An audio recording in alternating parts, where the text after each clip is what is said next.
Oh, Charlie, I just finished reading Chinua Achebe's No Longer Is.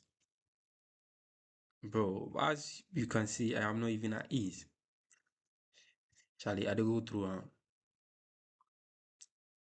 but Charlie, let's go through the book. Now, think about the most successful people you know. Imagine every single thing that made them great, right? Their education, their job, their family pride slowly became the very thing that destroyed them. This is the story of Obi Okonkwo. Obi was his village golden boy. They owed money to send him to England for a degree, expecting him to come back and change their lives. But when Obi returns to Nigeria, he finds himself trapped between two worlds. He's got a high-paying government job, but then he's drawing in debt. He's paying back his village, supporting his parents, and also trying to live the big man life in the city. The real heartbreak happens when he falls for a very beautiful woman named Clara. But his family says no because of an old cultural tradition. It tears him apart. By the end, he's lost his mom, his girl, and finally his integrity. He starts taking bribes just to survive, and he gets caught right when he decides to quit. There is a moment at chapter 5 of the book where Obi is in a job interview, and he says that real tragedy isn't when the hero dies, it's when the story never ends and it just goes on hopelessly forever in a messy, quiet corner. And to think of it, this is exactly what happens to him.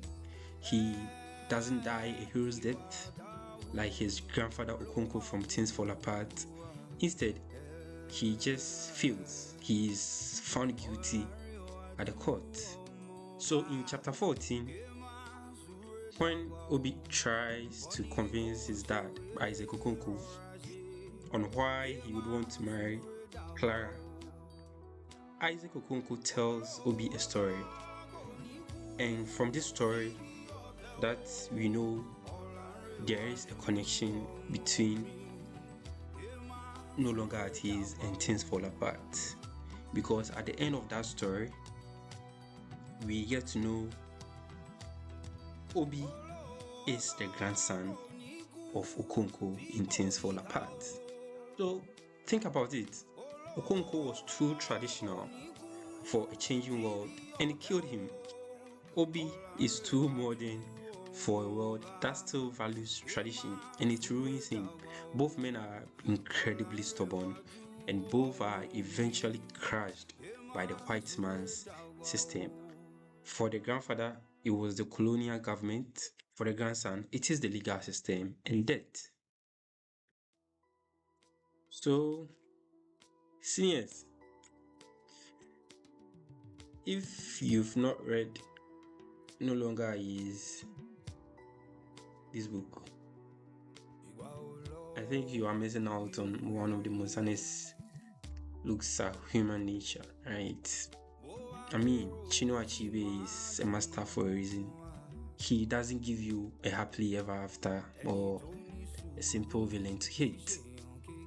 He writes about real life where good people make bad choices because the world pulls them in too many directions.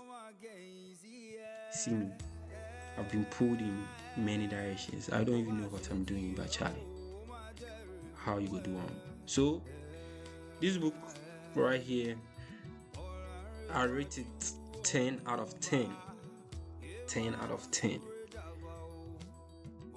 10 out of 10. So yeah, Charlie, Nwomafie is done reading No Longer Is.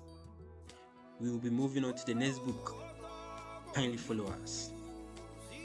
Thank you.